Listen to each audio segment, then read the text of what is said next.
Vijayawada PB Siddhartha కాలేజీలో AP skill development corporation Kesineni foundation ఆధ్వర్యంలో నిర్వహించిన మెగా జాబ్ మేళాలో ఎంపీ కేశినేని చిన్ని ఎమ్మెల్యే గద్దె రామ్మోహన్ రావు పాల్గొన్నారు.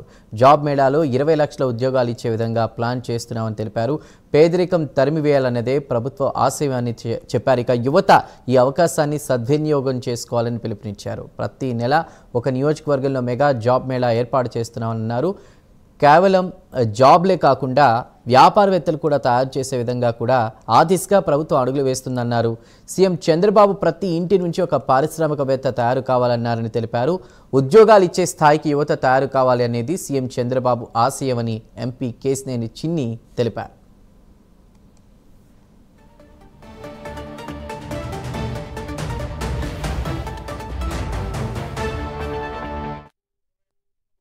కల్పన ధ్యేయంగా ఈ ప్రభుత్వం పనిచేస్తుంది. కూటమి ప్రభుత్వం పనిచేస్తుంది ముఖ్యమంత్రి గారి నేతృత్వంలో. దానిలో భాగంగానే ఈ మెగా జాబ్ మేళా ప్రతి నెల ఒక నియోజకవర్గంలో ఎన్టీఆర్ జిల్లాలో ఉన్న 7 నియోజకవర్గంలోనూ జాబ్ మేళా పెట్టే విధంగా క్యాలెండర్ కూడా రూపొందించడం జరిగింది. వీటిలో మేము కూడా ఎమ్మెల్యే గారు కానీ నేను కానీ పార్టిసిపేట్ అయ్యి ఎక్కువ మందికి అవేర్నెస్ వచ్చే విధంగా మేము కూడా పార్టిసిపేట్ అవుతున్నాం. ఎక్కడికక్కడ ఎమ్మెల్యేలు కాదు, ఎంపీలు కాదు. ఎందుకంటే ఇవాళ విజన్ 2047 కానీ, వికసిత్ భారత్ 2047 కానీ, స్వర్ణాంధ్ర 2047 కానీ రావాలి అంటే అది ఇక్కడ ఉన్న యువకులు వల్లే, ఇక్కడ ఉన్న విద్యార్థుల వల్లే సాధ్యం. కాబట్టి వాళ్ళందరూ కూడా కాలేజీ అయిపోగానే రైట్ డైరెక్షన్లో నడవాలని గౌరవ ముఖ్యమంత్రి గారి కోరిక. అదేవిధంగా జాబులే కాదు, స్కిల్ డెవలప్మెంట్ ఇచ్చి ఎంటర్ప్రినర్ల కింద కూడా తయారు చేయాలని గౌరవ ముఖ్యమంత్రి గారి యొక్క కోరిక.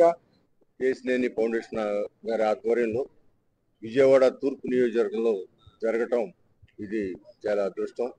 ఎందుకంటే వచ్చిన వాళ్ళలో కూడా 70% విజయవాడ తూర్పు నియోజకవర్గం నుంచి రావడం జరిగిందని కూడా రికార్డులు చెబుతూ ఉన్నాయి. ఇది ప్రతి నియోజకవర్గంలో కూడా ఈ కార్యక్రమం పెడతారు. అదేవిధంగా నారా చంద్రబాబు నాయుడు గారు, లోకేష్ బాబు గారు, పవన్ కళ్యాణ్ గారు లేక ఉద్దేశం కూడా ప్రతి ఇంట్లో ఒక ఎంటర్ప్రెన్యూర్ కానీ, ఒక ఎంప్లాయీ కానీ ఉండాలా, ప్రతి కుటుంబం పేదరికం నుంచి బయటపడాలా.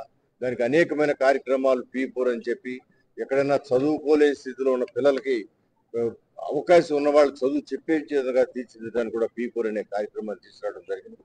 P4 అంటే మీ కుటుంబాలని మార్గదర్శులైన ఉన్నత కుటుంబాలు దత్తత తీసుకుని వాళ్ళతో సమానంగా మీరు రావటానికి విద్యని పూర్తిగా మీకు అందించడం కానివ్వండి, లేకపోతే మీరు ఉపాధి కోసం ఏర్పాటు చేసుకునే చిన్న చిన్న వ్యాపారాలు పెట్టించడం కానీ, ఇవన్నీ కూడా చేసి